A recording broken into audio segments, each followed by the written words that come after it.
Nathan Prescott is a punk ass who begs like a little girl and talks to himself. You don't know who the fuck I am or who you're messing around with. Where'd you get that? What are you doing? Come on, put that thing down! Don't ever tell me what to do. I'm so sick of people trying to control me! You are going to get in hella more trouble for this than drugs. This scene, this is the starting point of Max discovering that she has this weird power, because basically this adrenaline rush and looking at Chloe getting shot, that's how she can trigger that for the first time, and she don't know really why, but that's the seriousnness of the situation. Then you'll go back in the art class. So we really tried on this scene to show the déjà vu feeling. So the editing and the shots were there to give this weird feeling to the player that, okay, I'm living that again and again, looking at the different moments that the player saw the first time in this scene. So yeah, for the editing in this sequence, we wanted to keep the same elements, but not necessarily the same shots. You can see that first 3 shots are the same, I think, and after we begin to change a little the point of view.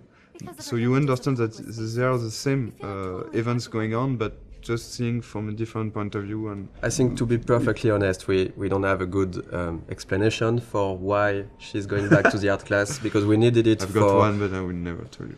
I don't think it's a mistake, and because we also needed to explain to the player, so the player can learn how things are working, and it's quite hard to do.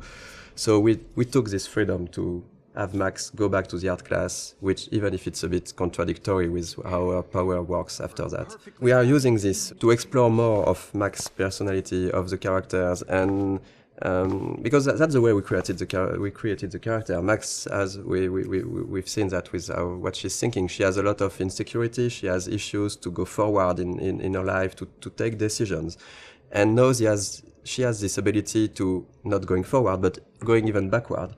So it's an interesting storytelling device to question with her character and with the player, of course, to question choice and consequences, to question fate, to question really interesting issues. I think Max would never have changed as much as here in our story without this power and without this sci-fi element. So it puts the player in a very interesting position, because she will ask himself why he's doing some interaction. He can undo the interaction and try something else, but also Max, by doing this, will ask herself, am I doing the right decision?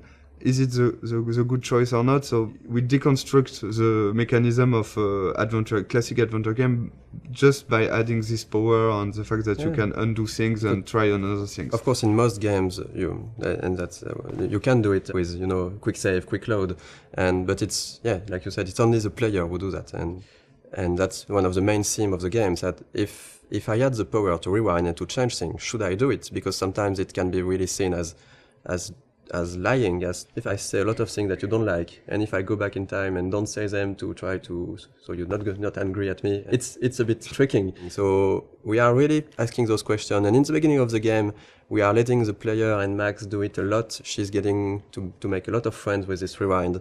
But later in the game, and especially in episode 5, we are really questioning this to see maybe it wasn't the right thing. Maybe what you did to try to lie to people with your power, was it really good? And that's something that can be interesting for the story, but also to ask the player at a moment. I think this is what we wanted to do also with this game, to show that it's difficult to make the choice, and it's even more difficult to live with it, but you have to learn to do that. And even if you could hesitate a lot, there is no perfect way to do things. Okay, if I'm crazy, I might as well go all the way. Can I actually reverse time? So that's basically that the first time the player will actively rewind. So we have Max thinking that, okay, I just got back in time. I'm in the art class, and so that's why we made her break her camera, because we needed to have an element that the player will see that we will rewind. So we can really explain how do you rewind. So Max broke her camera, and then she's thinking, okay, if I got back in time, maybe I can try to do it again and revert that. So that's the first real rewind the player is actively doing. It's okay, we don't really want the players to use the rewind all the time, but since it's important in the beginning of the game to really show the player the tools he have, and it was important for us to have this in this scene, to have a lot of use of the rewind, so he can really, okay, I know how it is now, and now I decide if I use it or not. I hope I have enough time to get to the bathroom. Please, please. I can't tell anybody. They'll think I'm crazy.